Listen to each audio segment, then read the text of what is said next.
So what do you got for me today? What are we working with? I thought I did really well in this game, and then like I played the lane well, I thought, but then after that, it just went downhill from there. Like Okay. we just started losing completely. Like we had such a Hmm. lead, and then we just threw it completely, and the enemy Graves just 1v9'd. Happened to me today as well, man. I just lost myself the freest game ever. Stuck, sir. Fucking stings. Okay, man. Malzar lane. What's the plan here? Just gonna try to a two-wave crash. So I'm gonna try slow push this, but it didn't work in my favor. So Okay. yeah, Any reason we don't start Q? I wanted to start Q, but I did W out of habit. Okay. So I couldn't get lane push because of that. Okay. Key thing to keep in mind whenever you play with Mals, you're playing the wave clear minigame, okay? This is a complete minigame, what we're doing. The one that gets the push is the one that's going to be in control of the lane. Malzar can't do shit in the early lane, okay? Really weak early game trading, really bad CSing under tower. So I would just nuke waves into him, right? Go for these high value Qs. These are the Qs I like. Qs through the wave onto the Malzar. That's the stuff I like to see. Yeah, nice try. I think we could have held Charm a bit more because he is forced to go into the direction, right? He needs to make good through a choke point next to terrain. So if we hold Charm a little bit longer, we always land this. Yeah.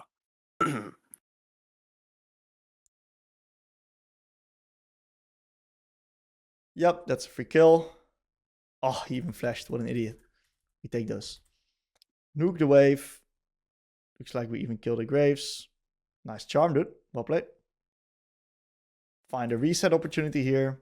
Beautiful. Yeah, lane into Malzar is always a little bit of sleeper, you know. I'm gonna be honest. Malzar lanes are Yeah. like so fucking Very boring. boring.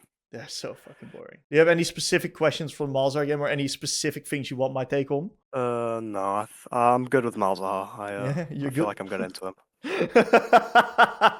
Nice. Okay. Let's go a little bit here. I would never roam here, simply because we're not Yeah, 6 yet. I should have pushed the wave out first, but I just Exactly. felt like I should help, and it wasn't really worth my time. Good guy, Warp, huh? Team player, you are.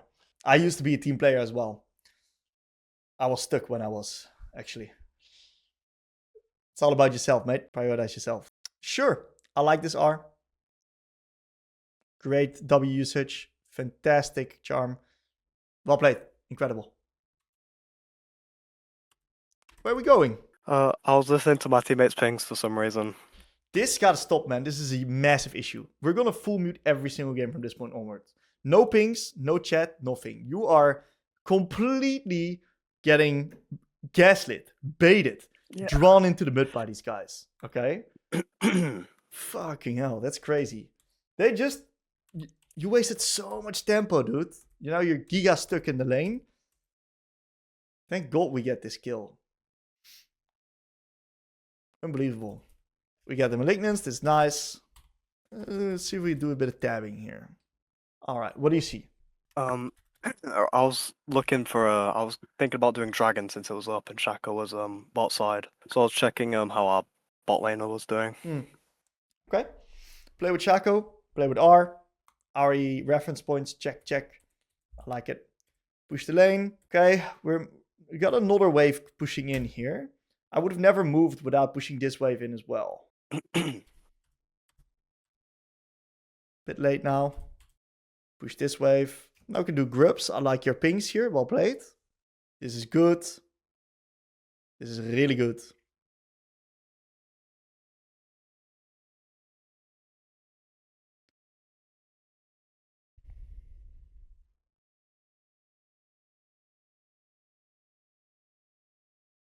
Yeah. I think a little bit unfortunate spell usage. I definitely think you're too greedy on the R. You got Malignance around the neutral. Just use it. Okay? Yeah. It's totally fine. And because we're greedy on the R, we basically miss all the other spells. Okay? We push. We push.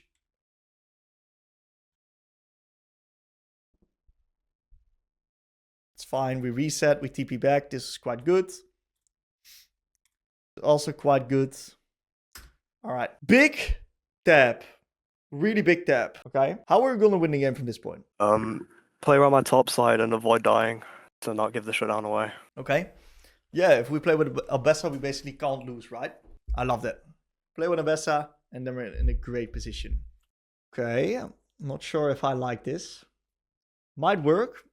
I'm just really curious to see what happens on mid with this roam. All right.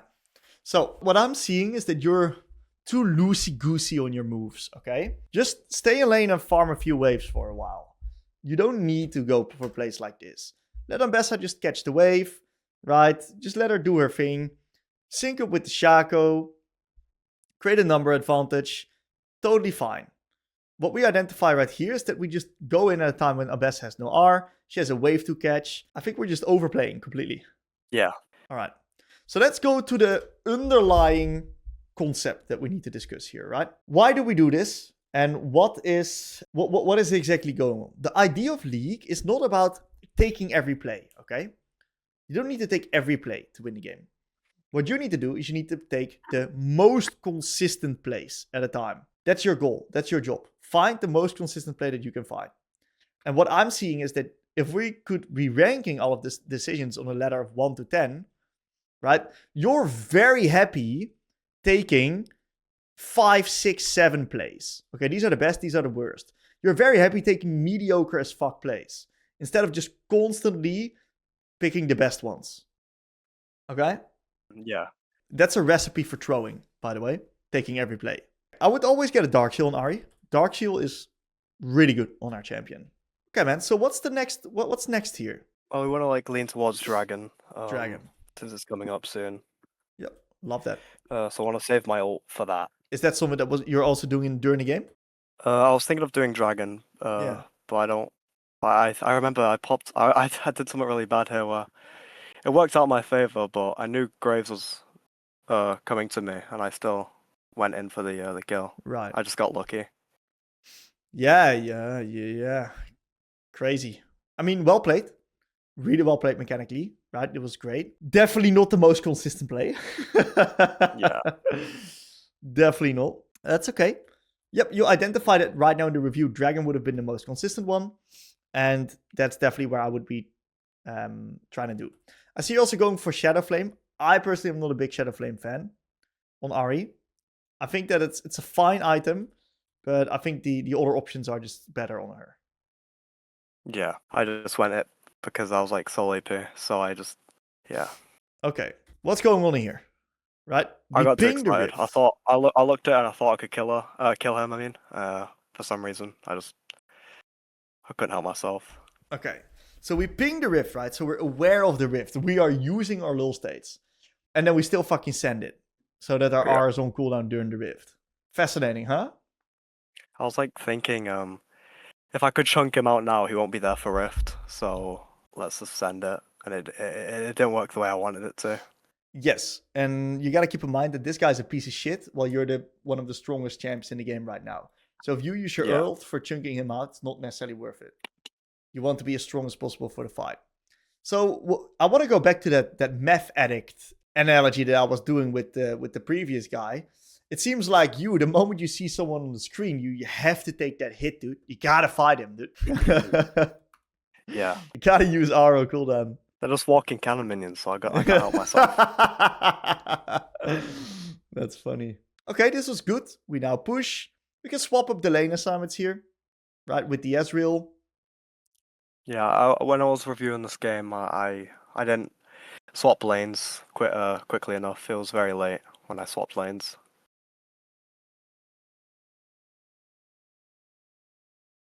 Okay, let's go a little bit back, right? I want you to analyze this play here.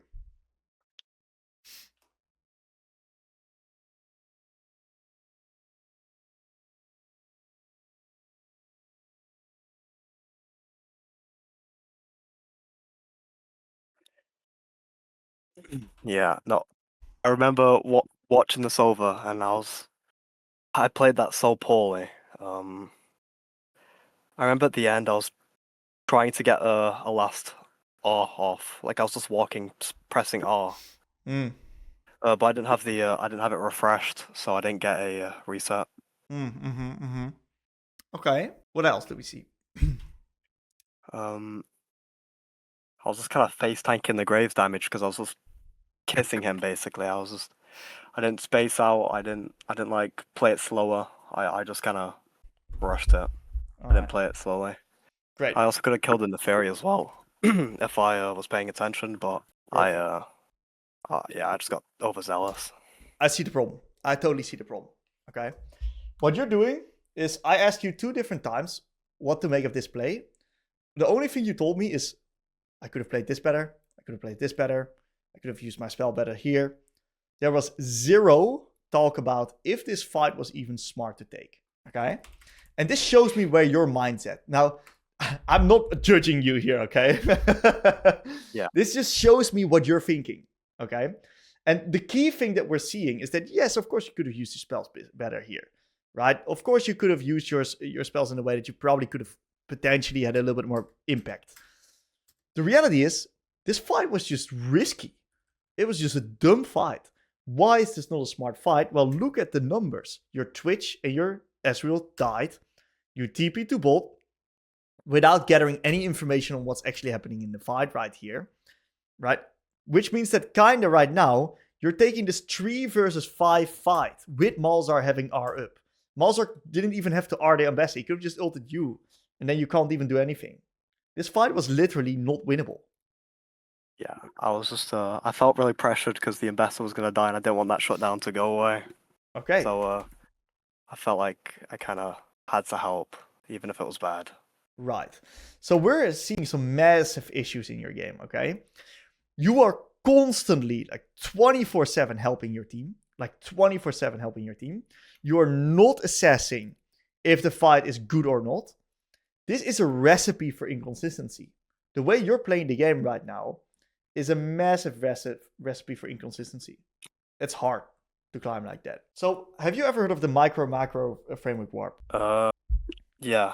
So you first think of it as like a micro problem, and if you can't think of anything else, like you played this well enough, you usually think about macro and come to think of why you did that or why were you there.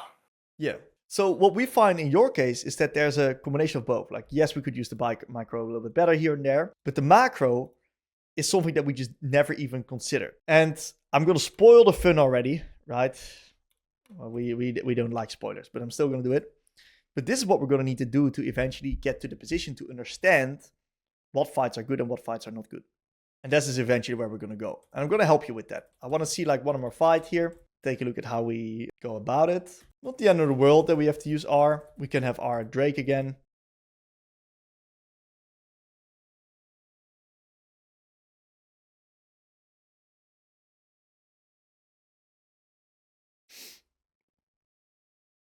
Sucks a bit.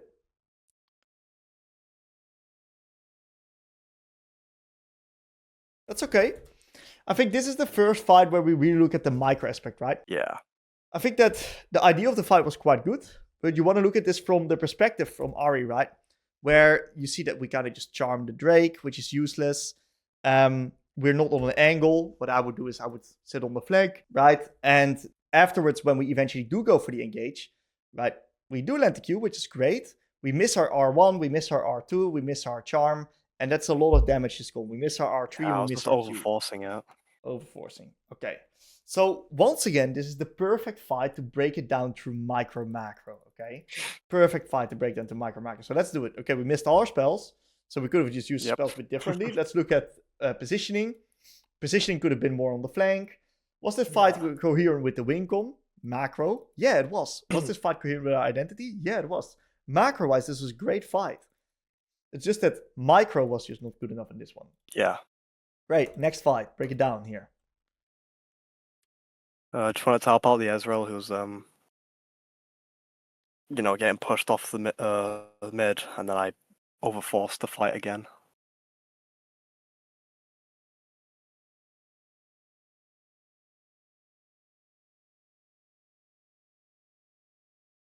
What could we have done better specifically here? Maybe I should have waited for Shaco a bit more. Yes. And held my charm as well. Bingo. Too fast. Too rushed. If we play this slower, a lot better. That's the main takeaway. Yeah. Great stuff. Next fight.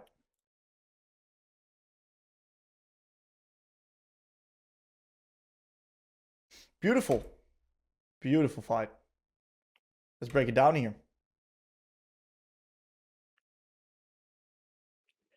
Yeah, I just wanted to dive the back line, and then I wasn't scared of Malzahar, but because I thought my team was a bit further up, so I didn't think I was going to get ulted. Yeah. For some reason. Yeah, and then I just took the ult to the face and then died. Okay. So I think a key thing that you're not aware of is that your Ezreal's coming from base and that you guys are... Twitch did a great opening up, right? Good start by Twitch. I don't mind you engaging as well. But once again, Ezreal's a little bit further away. So you want to play this fight a little bit slower. And therefore, instead of dashing up, we actually dash down. Oh, yeah. Yeah. Exactly. Great. Final one. This one. Play on the Nash. Graves is dead. Graves is spawning now. And we just this was like the turning point that made us lose for like definite. Like this was the fight that made us lose completely. Okay, so I want you to break this down through micro macro. I mean, I just rushed that play again, and then I tried to salvage the play, and then I just messed up with my R, and then I died. Okay, this is micro. Okay, what about macro? As soon as Ambassador died, I should have just walked away. I feel like our strongest teammate's dead, and they still have their Graves alive, so it was just not worth the fight. Okay, so what made you lose this fight? What is the key reason why you lost this fight? Well, Ambassador was by herself, and then she just died, and then we all followed up after it. Okay, let me help you. Number one, we're running into the enemies, choke points. Oh, yeah. Okay, number two, we just took Baron and we're down tempo. So we took Baron, we didn't reset yet. So we all got a lot of money. Shaka has no R, Ezreal has no R, right? And we're now sending it. Number three, our team has very little hard engage. Okay, we got a bit, but not that much. Yeah. So these are all factors, right? And Graves is just coming from base, right? These are all factors what makes this fight basically lost. And this is what you need to identify in the review. This is the underlying reason why you lose this fight. And this is why you can't take that fight. And until you get to that deeper layer of understanding why you lose the fight, you're going to keep taking fights like these. Okay? Yeah. So what we're going to need to do, okay, this is going to be your learning objective. In-game, full mute, every single game. Okay? No pings allowed. You are one of the most prone players I've seen to compensation in a while. You move for everything. Not good for yourself. Yeah. Then, what we're going to need to work on is we're going to need to work on the skill of identifying which fights are going to be good and which fights are going to be less good to take. Because currently we're taking every play. And we're also going to need to work on our fighting execution. So micro macro is going to be the key to that. Now, why is micro macro so important? Okay. What micro macro allows you to do? It allows you to build an understanding and visualization in the review of how you should have played the fight out. So in future games, it's going to be easier for you to recognize the patterns that you reviewed so that you're then in a position where you can see those things that you saw in the review in a different situation in a new game and therefore change your behavior and improve. Yeah. Okay. So this is literally, I'm going to send the micro macro framework in the chat here, Warp. The questions I want you to run through on the bottom, it's in the micro macro review method. There's only one extra question I want you to run through is what key pieces of information did I miss that led to the fight going poorly? And if you add that question to the already existing questions, you're going to be in a position where you're going to start visualizing your fights a lot better and improve really fast. Do this 2 to 3 fights per game and next. Okay. Any questions? No, that's all. Thank you. Perfect, mate. Good luck.